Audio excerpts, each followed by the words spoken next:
ဒီလိုမျိုး social media မှာဒီလိုမျိုး show up လုပ်ရမှာကြောက်တဲ့သူတွေလည်းအများကြီးရှိတယ်ပြီးလို့ရှိရင်ငွေကြီးအရင်နှစ်စိတ်ထုတ်ရမယ်ဆိုတော့ကြောက်တဲ့သူတွေလည်းအများကြီးရှိမယ်ဆိုတော့ကိုကြောက်တဲ့အရာတွေကတော့အမျိုးမျိုးရှိနိုင်တယ်ပြီးလို့ရှိရင် social media နဲ့ကျွန်တော်တို့တွားရတဲ့အတွက် social media ကိုနဲ့တိတ်မရင်းနှီးဘူးဒီတိုင်းပဲသုံးတဲ့သူတွေအတွက်လည်းလူတက်မှာမဟုတ်ဘူးဆိုတဲ့သူတွေလည်းအများကြီးရှိနိုင်တယ်ပေါ့နော်ဆိုတော့အဲ့ဒါမျိုးတွေကိုအမအနေနဲ့ရောဘယ်လိုမျိုးနဲ့အကြံပေးခြင်းနဲ့အမအတွေ့အကြုံနဲ့ရောပေါ့နော် Okay ပါဆိုတော့ဘယ်သူမှဆိုတော့ကိုယ့်အိမ်ထဲကပတ်စံထွက်မှာတော့ကြောက်တာပဲလीเนาะဆိုတော့ကောင်းတော့ထွက်ခြင်းနဲ့မကောင်းတော့ထွက်ခြင်းပေါ့နော်ဆိုတော့ကိုကစီးပွားရေးတစ်ခုလုပ်ချင်တယ်ဆိုရင်တော့အမအနေနဲ့ပြောအကြံပေးချင်တာကတော့အချိန်ပေးပြီးတော့လေ့လာရမယ်ပေါ့နော်တော်တော်များများလေဟိုစီးပွားရေးကိုတော့စိတ်ဝင်စားကြပါတယ်ဒါမဲ့လေအချိန်ပေးပြီးတော့မလေ့လာခြင်းကြဘူးပေါ့နော်အချိန်ပေးပြီးတော့လေ့လာဖို့လိုတယ်ဆိုတာကိုပြောချင်တယ်ဒါကကိုယ်ပိုင်စီးပွားရေးဖြစ်တယ်ကိုယ်တိုင်နားလည်မှတခြားတစ်ယောက်ကိုလည်းကိုကပြန်လည်ပြီးတော့မှ sharing လုပ်ပြီးကိုညီနိုင်မှာဖြစ်တယ်ပေါ့နော်အဲ့ဒီအတွက်ကြောင့်မို့ကိုကအခွင့်အလမ်းလိုချင်တယ် income တစ်ခုကိုဖန်တီးခြင်းနဲ့ကောင်းမွန်တဲ့ income တစ်ခုကိုလိုချင်တယ်ဆိုလို့ရှိရင်တော့ကိုယ့်ဘက်ကလည်းပေးဆက်မှုဆိုတာတော့ရှိရတယ်ပေါ့နော်ဆိုတော့အမတို့တွေဟိုအပြင်မှာအလုပ်သွားလုပ်တယ်ဆိုလို့ရှိရင်လည်းဒါသူများအလုပ်သွားတယ်ဆိုတာဟိုပတ်စံရတယ်တာပြောတာအချိန်ပေးဆက်ရတယ်လीเนาะနောက်အမတို့ဒီမှာဆိုလို့ရှိရင်ကားမောင်းပြီးသွားတယ်ဆိုကား insurance ကိုရှိတယ် life insurance လည်းဝယ်ရတယ်ပေါ့နော်ပြီးရင် CO လည်းရှိတယ်ဆိုတော့လေလကပြန်ရတဲ့ဟာနဲ့နှုတ်ကြည့်လိုက်ပြန်နှုတ်ကြည့်လိုက်ဟိုပေးဒီပေးနဲ့ဘာမှသိမကြံဘူးပေါ့နော်ဆိုတော့ဒါအကုန်လုံးပေးဆက်ရတာပဲတစ်ခုလိုချင်တစ်ခုပေးဆက်ရတာပဲဒါစီးပွားရေးဖြစ်တဲ့အတွက်ကြောင့်မို့ဘလိုင်းတော့ဘာမှမထည့်ပဲနေတော့လုပ်လို့မရဘူးပေါ့နော်ကောင်းတာဒီစီးပွားရေးမှာကောင်းတာတစ်ချိန်တစ်ခါပဲအရင်နှိမ့်ထည့်ရတာပေါ့နော်အဲ့ဒီထည့်ရမှာကိုကမယုံဘူးပေါ့နော်ထားလိုက်ပါတော့ငါတို့ထည့်ပြီးသွားလို့ရှိရင်မြစ်ပါမလားငါတို့လုံနိုင်ပါမလားပြီးသွားလို့ရှိရင်ငါတို့ပတ်စံပျောက်သွားမှာလားဆိုပြီးစိုးရိမ်ကြတယ်ဒါတော့တူတူကိုပဲကိုလည်းစိုးရိမ်ခဲ့တာပဲပေါ့နော်ဆိုတော့အဲ့ဒီစိုးရိမ်နေဆိုလို့ရှိရင်အဲ့ဒီဟာကကိုဟာနဲ့ကိုပဲအဖြေရှားမှာဖြစ်တယ်ကိုလုံးတော့မဲ့အစည်းအဝေးတစ်ခုကိုငွေကြေးမထည့်ခင်မှာကြရပေါ့နော်အရင်ဆုံးအချိန်ပေးပြီးတော့တေချာလေ့လာမယ်သူတို့ပို့လာတဲ့ email တွေကိုတေချာဖတ်မယ်တေချာကြည့်မယ်ပေါ့နော်ဒီလိုမျိုးသွားတယ်ဆိုလို့ရှိရင်တော့ဘာလို့မရင်းနှီးမမြုပ်နိုင်ရဲရမှာလဲဆိုတဲ့စိတ်ဖြစ်လာလိမ့်မယ်ပေါ့နော်အဲ့ဒါမှမဟုတ်သေးဘူးမသိတဲ့လူတွေအယောက်10ယောက်အယောက်20လောက်ကိုသွားမေးတယ်ဆိုရင်တော့အဲ့အယောက်20လောက်ကအဖြေတူမှာမဟုတ်ဘူးပေါ့နော်မလုံနဲ့တို့ကောင်းမှာမဟုတ်ဘူးတို့ညာဝါမှာတို့ဒါတွေကတော့သူတို့ကတော့ဟုတ်ကဲ့သူတို့မလေ့လာတာတို့သူတို့ပြောတာပေါ့နော်သူတို့ကိုလည်းမှားတယ်လို့တော့မဆိုလို့ဘူးဒါပေမဲ့အဓိကသူတို့လုံမှာမဟုတ်ဘူးကိုလုံမှာဖြစ်တဲ့အတွက်ကြောင့်မို့ကိုဟာကိုပဲကိုပြန်မေးရမှာပေါ့နော်ကိုယ့်ရဲ့ why ကိုသိဖို့လိုတယ်လုပ်ငန်းတစ်ခုလုပ်တဲ့လူတိုင်းက why ကိုစီရှိကြတယ်စာလာမှုကိုစီရှိကြတယ်ပေါ့နော်ဆိုတော့ကိုယ့်ရဲ့ why ကမပြင်းပြဘူးဆိုရင်တော့မလုံနဲ့ပေါ့နော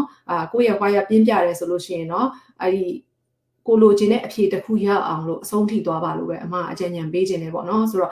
တချို့အမျိုးသားတွေကလည်းများသောအားဖြင့်ပေးမလုပ်ချင်ဘူးအမအမျိုးသားဆိုလို့ရှိရင်လည်းပေးမလုပ်ချင်ဘူးယောက်ျားလေးတွေကတော့များသောအားဖြင့်လက်တွေ့ပေါ့နော်လက်တွေ့ကြတာပိုကြိုက်တယ်ပေါ့နော်လက်တွေ့ရမယ်မြင်ရမယ်ဆိုလို့ရှိရင်တော့ယုံတယ်ပေါ့နော်ပြောရလို့ရှိရင်တော့အေးပေါ့နော်ဟိုဒီလောက်ရမယ်ဒီလောက်ပြန်ပေးမယ်ဆိုဝေါကနေထည့်ရဲတယ်ပေါ့နော်ဆိုတော့အမားတို့ကြတော့အဲ့လိုမျိုးမဟုတ်ဘူးပေါ့နော် thinking mind သွားတယ်ပေါ့နော်ကိုဟာနဲ့ကိုအားစိုက်ရမယ်ဟာအဲ့လိုမျိုးဟိုသူများအလုံးမှာလည်းကိုအားစိုက်တာပဲဒီအလုံးမှာ 10% ကိုလုပ်ရမယ်ဆိုရင်ကို scale ကိုသိရလေနော်ဆိုတော့သွားမယ်ပေါ့နော်လုပ်မယ်ဟုတ်တယ်တင်ယူမှုကတော့ကိုရီနဲ့ကတော့ဒါလုံးဝ different ဖြစ်သွားပြီ social media background ကလာတာမဟုတ်တဲ့အတွက်ကြောင့်မို့တင်ယူမှုကအစအနေပြန်စရမယ်โอเคကိုဟာနဲ့ကိုပြန်ပေးတယ်လေနော်သူများအလုံးမှာလည်း16နှစ်18နှစ်လောက်လောက်လာတယ်ဘာထူးခြားလာတယ်အများနဲ့ limit income နဲ့ပဲနေရတယ်အချိန်ပိုခွန်သွားရတယ်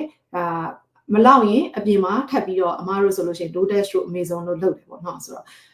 အများနဲ့သွားနိုင်လားကိုကကိုမေးတယ်မသွားနိုင်အသက်68နှစ်အထိဒီလိုယောဂတွေကိုဗစ်တုန်းကလို့ပေါ့နော်အဲ့လိုမျိုးယောဂပိုးအဆိုးတွေထွက်တဲ့အချိန်ဆိုလို့ရှိရင်ပိုတော်ဆိုးသေးတယ်အကုန်လုံး shut down နေဖြစ်ကုန်တာလေနော်ဆိုတော့အဲ့ဒီအတွက်ကြောင့်မို့အဲ့ကလေးကသင်ခန်းစာယူပြီးတော့မှကိုလုံနိုင်တာကိုနိုင်နဲ့ဝင်နဲ့သွားမယ်လှမ်းမယ်ပေါ့နော်ကိုဟာနဲ့ကိုလည်းအားထည့်ထားတယ်လမ်းမယ်နှေးရင်တော့နှေးလိမ့်မယ်လမ်းမယ်ဆိုတဲ့စိတ်နဲ့ပဲသွားတာပေါ့နော်ဆိုတော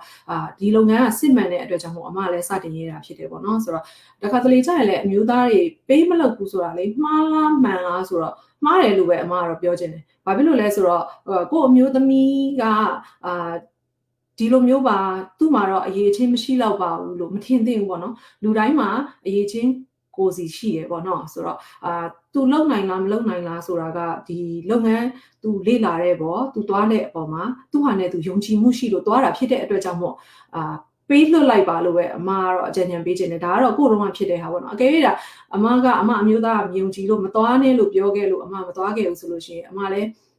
စက်ရုံမှာအလုပ်သမားဘဝပဲပြန်ဖြစ်နေမှာပေါ့နော်ဆိုတော့တခုမဟုတ်တခုတော့ရှာနေရမှာပဲပေါ့နော်ဆိုတော့အမြဲတမ်းအစ်ကနေပြန်စနေရမှာပေါ့နော်ဆိုတော့အခုကျတော့ကိုစီးပွားရေးလေးကိုဖြစ်သွားတဲ့အတွက်ကြောင့်မို့အမအနေနဲ့ဒါအိမ်ကနေပြီးတော့မှဘယ်လိုခေါ်မလဲအချိန်ကိုပေါ့နော် manage လုပ်ပြီးတော့မှကူညီနိုင်တယ်ဒါအများကြီးလဲပြောင်းလဲလာတယ်ပေါ့နော်ဆိုတော့mindset ပိုင်းတွေကိုယ့်ရဲ့ technology skill တွေအမြဲလိုဟိုဘယ်လိုပြောမလဲเนาะအခန်းကြီးလေးမှာအလုပ်လုပ်နေရတဲ့ဘဝမဟုတ်တော့ပေါ့နော်ဆိုတော့ပြောချင်တာကိုကဒီ station တစ်ခုပဲလုပ်တယ်ဆိုဒီ station နဲ့ပတ်သက်တဲ့ဟာပဲကိုသိတယ်တင်နာတာဟာပဲအဲ့ဒါထက်ပိုခိုင်းလို့ရှိရင် landing အသစ်ပြန်လုပ်ရတယ်ခေါင်းတွေပြန်ကိုက်တယ်အဲ့လိုမျိုးတွေပေါ့နော်ဆိုတော့အလုပ်ကသူတို့ပြောတဲ့နေရာမှာမလုပ်နိုင်ဘူးဆိုလို့ရှိရင်သူများနဲ့ရှင်လို့ရှိရင်ကိုယ်ထုတ်မှာပဲသိကြတယ်ဆိုတော့နောက်လူသစ်တွေကပေါ်နဲ့ခန့်လို့ရတယ်အရှိကစီနီယာချနေတဲ့လူတွေကလာကများတယ်ဆိုလို့ရှိရင်နောက်ကလူသစ်ကလုံနိုင်တယ်ဆိုလို့ရှိရင်အရှိရလူကိုဆွဲထုတ်မှာပဲလीเนาะဆိုတော့ဒါကတော့ကိုလည်းတထေးဖြစ်ရင်လုံမှာပဲပေါ့เนาะစက်ရုံမှာဒါကတော့ကိုယ့်ရှိကိုပတ်ဆက်အိတ်ထဲများကြံမဲ့အလုပ်ပဲတထေးတွေကလုံကြရလीเนาะဆိုတော့အဲ့ဒီအတွက်ကြောင့်မို့ကိုရီအနေနဲ့ကရုံးထွက်တဲ့နဲ့လုံနိုင်တဲ့အချိန်မှာကိုလုံနိုင်တဲ့ပမာဏနဲ့သွားတဲ့နဲ့ပေးလုပ်တဲ့နဲ့လို့လည်းအမကတော့အကြံဉာဏ်ပေးခြင်းတယ်ပေါ့နော်ဆိုတော့ကိုလုံမယ်လို့ဆုံးဖြတ်ပြီးရင်လည်းအဆုံးထိလုပ်ပါပေါ့နော်ဆိုတော့အမြဲတမ်းပေါ့နော်ဟိုတွေ့ဝေပြီးတော့ကိုဟာကိုပေါ့နော်ဒါကတော့စီးပွားရေးလုပ်တဲ့အချိန်အပြင်မှာပဲလုပ် online ပဲလုပ်ဘယ်မှာပဲလုပ် up and down ဖြစ်တာပဲသူများစက်ရုံသွားလုပ်လဲ up and down ဖြစ်တာပဲဝင်ချင်းတွေကစိတ်ညစ်ရဆုံးနေပဲပေါ့နော်ဆိုတော့ငါကဘယ်သူက pressure ပေးမလဲငါမလုပ်နိုင်ရင်ဘယ်လိုလုပ်မလဲဆိုပြီးကိုကလည်းကိုအလုပ်တာလုပ်နေတာစိတ်ထဲမှာမချမ်းသာဘူးလीနော်ဆိုတော့သူတို့တလားစောင့်ကြည့်တဲ့အချိန်ရှိတဲ့အတွက်ကြောင့်မို့ငါဒီတလားအတွင်းမှာသူတို့ပေးတဲ့ဟာတွေကို live မလုပ်နိုင်ဘူးဆိုလို့ရှိရင်တော့ငါကတော့အလုပ်ဖြုတ်မှာပဲခန့်တဲ့လူတွေကတစ်ခါခန့်10ယောက်20အဲ့လိုခန့်ပြီးတော့မှအကုန်လုံးကို compare ပြီးတော့ train တာ哦ဆိုတော့ဒါတွေကလည်း stress ရှိတာပဲဘယ်နေရာသွားပေါ့နော်ဆိုတော့အမအနေနဲ့တော့ဒါကိုဟာနဲ့ကိုအဲ့ဒီကအလုပ်ကသင်ခန်းစာတွေကိုလည်းယူရဲကိုတကယ်လုပ်တဲ့အခါမှာလည်းကိုလုပ်ငန်းကဘယ်လိုလုပ်ရမလဲဆိုတော့ management တွေလည်းကိုဟာနဲ့ကိုအဲ့အလုပ်ထဲကနေပြီးတော့မှာပေါ့နော်ကောင်းတဲ့အချက်တွေကိုသင်ယူတယ်ပေါ့နော်ဆိုတော့လူတိုင်းလည်းလို့သွားတင်တယ်လို့ထင်တယ်ပေါ့နော်ဆိုတော့အဲ့ဒီအတွက်ကြောင့်မို့မကြောက်ပါနဲ့အဓိကကတော့ကိုယ်စိတ်ကို clear ဖြစ်ဖို့လေ့လာဖို့လိုတယ်ဆိုတာကိုပဲပြောချင်တယ်လေ့လာပြီးရင်လည်းကိုသိချင်တဲ့အချက်ကိုရဖို့အတွက်သွားကြည့်ပါလို့ပြောချင်တယ်ပေါ့နော်အမားတို့စီးပွားရေးကဘာဖြစ်လို့ scam မဟုတ်ဘူးလို့ပြောနိုင်လဲဆိုတော့ဒီ149ထဲ့တဲ့အဆင့်ကိုတော်တော်များများလာပြီးခလုတ်တိုက်ကြတယ်ပေါ့နော်ဆိုတော့ဘာဖြစ်လို့149ခံရတာလဲဘာဖြစ်လို့မပြောပြရတာလဲအဲ့လိုမျိုးတွေပေါ့နော်မေးခွန်းပေါင်း16000ပေါ့နော်ဆိုတော့ပြောချင်တာအမားတို့တွေလည်းဒီ company နဲ့လက်တွဲခြင်းနဲ့ဒီ system နဲ့လက်သွဲခြင်းတဲ့အတွက်ကြောင့်မို့ဒီ policy ကိုနားလဲရတယ်သူတို့ရဲ့ rule တွေအတိုင်းလိုက်နာရတယ်ပေါ့နော်ဆိုတော့ကိုရီတော့ကလည်းဖောက်ထွင်းပြီးတော့မှသူများပြောပြလို့သိခဲ့လို့ရော့အင်ဆိုပြီးတော့ဝင်ခဲ့တာမဟုတ်ဘူးလေနော်ဆိုတော့သူတို့ပြောတဲ့အတိုင်းပဲတဆင်ချင်းလေ့လာပြီးတော့မှ149ပေးပြီးတော့မှလေ့လာတယ်မကြိုက်ဘူးဆိုလို့ရှိရင်လည်းဒါဆိုအမဆို refund buyer ဖြစ်တယ်ပေါ့နော်အမမကြိုက်တာမဟုတ်အမမျိုးသားမကြိုက်လို့ refund buyer ဖြစ်တယ်ပေါ့နော်ဆိုတော့ဒါပေမဲ့ဒုတိယတစ်ချိန်မှာပြန်သွင်းတယ်တကယ်လည်းတစ်ရက်နှစ်ရက်နေတော့ပတ်စံပြန်ဝင်လာတာဖြစ်တယ်ပေါ့နော်ဆိုတော့ scan ခြင်းနဲ့စီးပွားရေးဆိုလို့ရှိရင်149 refund ပေးပါတယ်ဆိုတဲ့အဆင့်ကိုလူသိရှင်ကြားကြေညာမှာမဟုတ်ဘူးပေါ့နော်ဆိုတော့ဒါကသူတို့တကယ်ကို scan စီးပွားရေးမဟုတ်လို့လေ့လာကြည့်ပါမကြိုက်ရင်ပြန်ထုတ်ပါကိုယ့်အတွက်ဟုတ်တယ်ဆိုရင်ဆက်သွားပါဆိုပြီးတော့အဆင့်လေးတွေထည့်တာပါပေါ့နော်ဆိုတော့ဆက်သွားတဲ့အဆင့်မှာလည်းကိုက capital investment ရှိတယ်ကိုနိုင်တဲ့ဟာနဲ့သွားလို့ရတယ်ကိုယ့်ရဲ့ရွေးချယ်မှုဖြစ်တယ်ပေါ့နော်ဘယ်သူကမှနင်ဒါနဲ့စရမယ်ဒီလောက်ထည့်ရမယ်ဘယ်သူမှ push မလုပ်ဘူးပေါ့နော်ဆိုတော့ကိုလိုချင်တဲ့အကျိုးအမြတ်ကိုကြည့်ပြီးတော့မှကိုယ့်အတွက်ဟုတ်တယ်ဆိုလို့ရှိရင်စတင်ပါလို့အမအနေနဲ့အကြံဉာဏ်ပေးချင်ပါတယ်ဟုတ်